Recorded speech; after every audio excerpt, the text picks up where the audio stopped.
गोलियों की तड़तड़ाहट से फिर एक बार कांपा फुसरो बाजार। जी हाँ, सही सुना आपने। बोकारो का फुसरो बाजार एक बार फिर गोलियों की दंदनाहट से गूंज उठा दिन दहाड़े। जी हाँ, सही सुना आपने। इस बार फिर से फुसरो के मेघदूत मार्केट में गोलियों की तड़तड़ाहट से पूरा फुसरो बाजार कांप उठा है। हमारे साथ बात करने के लिए राम नारायण शर्मा है। शर्मा जी, बार बार फुसरो में गोली अपराधी इतने बेखौफ तरीके से चला रहे हैं जैसे मानो उन्हें प्रशासन का डर ही नहीं है। बिल्कुल, बोकारो जिस चीज के लिए नहीं जाना जाता था हिमांशु जी, अब फुसरो में वो दृश्य देखने को नजर मिल रहा है कि 25 दिन में 2 ज्वेलरी की दुकानों को निशाना बनाया जाता है बेरमो थाना क्षेत्र में, और पुलिस दोनों ही मामले में अभी तक कुछ नहीं कर पाती है। एक बार फिर आज सुबह जैसे ही दुकान खोलने का समय होता है, लगभग 10 बजे का समय, और मेघदूत मार्केट के ज्ञान ज्वेलरी में 2 मोटरसाइकिल पर सवार होकर लड़के आते हैं और दनादन गोलियां दागते हैं और चले जाते हैं। बाजार के ही मोती ज्वेलर्स में शर्मा जी, आपको यहाँ हम रोकना चाहेंगे क्योंकि हमारे साथ बेरमो से बेरमो टुडे के रिपोर्टर अफरोज आलम साहब जुट चुके हैं हमारे साथ बात करने के लिए। सीधे बेरमो से अफरोज आलम है। अफरोज जी, आपका बहुत स्वागत है डी फोकस पे। जी हिमांशु जी, बहुत बहुत शुक्रिया। बोकारो के इतिहास में ये पहली बार होने जा रहा है कि 2 चैनल एक साथ किसी घटना को दिखाने जा रही है। और आपको बताते चले कि फुसरो के लिए ये जो है दूसरी घटना है। 1 महीने के अंदर ये जो है दूसरी घटना घटी है फुसरो में, जब दिन दहाड़े फायरिंग हुई है। आपको बता दें कि पिछले बार जो है मोती अलंकार में ये घटना घटी थी, जहां दिन दहाड़े जो है 2 नकाब पोस्ट जो है फायरिंग करके दिन दहाड़े निकल गए थे यहाँ से। और आज अहले सुबह 10 बजे जो है ये फिर दोबारा ये घटना घटी है। ज्ञान ज्वेलर्स में दो अज्ञात अपराधी जो है मोटरसाइकिल से आए और इस घटना को अंजाम देकर फरार हो गए हैं। दिन दहाड़े यहाँ पे जो है ज्ञान ज्वेलर्स में गोलीबारी की और वो फरार हो गए। हमारे साथ कुछ लोग यहाँ मौजूद हैं। हिमांशु जी, आप देख सकते हैं कि लगातार यहाँ निर्मल चौक में आंदोलन किया जा रहा है यहाँ के व्यापारियों के साथ। कुछ लोग हैं, उनसे हम बात करते हैं। क्या हुआ था सुबह? देखिए, सबसे पहले बात तो मैं 9:30 बजे हमारे पास एक फ़ोन आई हमारे एक व्यवसायिक संघ के एक हमारे दुकानदार का कि यहाँ पे ज्ञान ज्वेलर्स में गोली चल गई है। तो मैं ये कहना चाहता हूँ कि सबसे पहले मीरा ज्वेलर्स में गोली चली, उसके बाद अभी मोती अलंकार ज्वेलर्स में 17 तारीख को गोली चली। 2 बुलेट को दागा उन लोगों ने शीशे पे और अज्ञात अपराधियों ने मार करके सीधा निकल गए।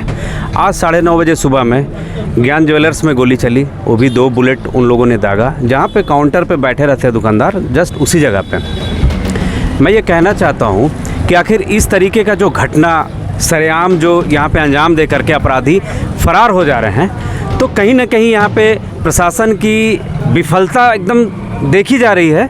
और इसको कहने में किसी भी तरह की कोई पर्दा नहीं होगी।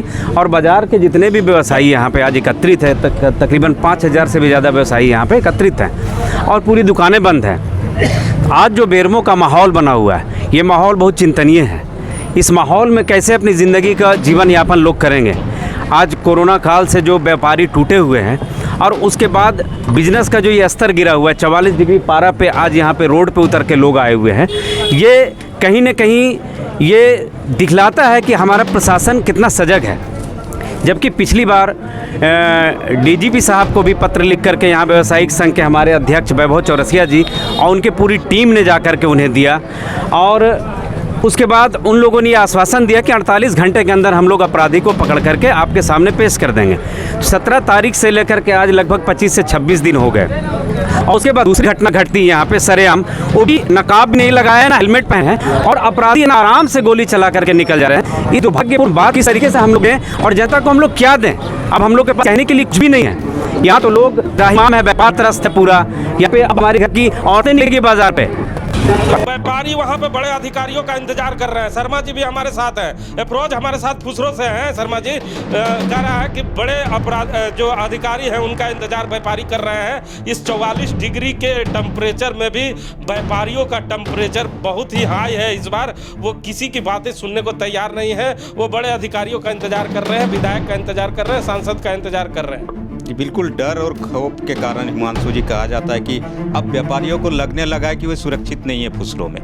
ऐसे में बड़े अधिकारी ही आए उनके सामने और वे उन्हें आश्वासन दे कि इस तरह की जो बार बार गोली चलने की घटना घट रही है फुसरों में, इस पर कैसे अंकुश लगाएंगे अधिकारी, और जो जनप्रतिनिधि हैं वे कैसे उनकी रक्षा के लिए सामने आएंगे, उनके व्यापार व्यवसाय को खुलेआम चलने में कैसे मदद करेंगे। इसको लेकर सभी तरह होता है कि जब भी कोई इस तरह की घटना घटती है तो सभी को डर लगता है, और डर लगता है, और डर लगना भी लाजमी है, क्योंकि 15 से 20 दिनों में 2-2 बार अपराधियों ने फुसरा बाजार पर गोलियों की तड़तड़ाहट से जिस तरह फुसरा बाजार को गर्म करने का काम किया है, उसी तरह 44 डिग्री टेम्परेचर में व्यापारियों ने भी सड़क को जाम कर दिया है और सड़क पे बैठ गए हैं और उन बड़े अधिकारियों का इंतजार कर रहे हैं, और उनके आश्वासन के बाद ही वो सड़क से उठने को तैयार हैं। हमारे साथ बेरमो से अफरोज आलम थे, उनका हम धन्यवाद करते हैं। अफरोज जी, बहुत बहुत धन्यवाद कि आपने हमारे दर्शकों को फुसरों की ताजा तरीन घटना से रूबरू कराया। धन्यवाद।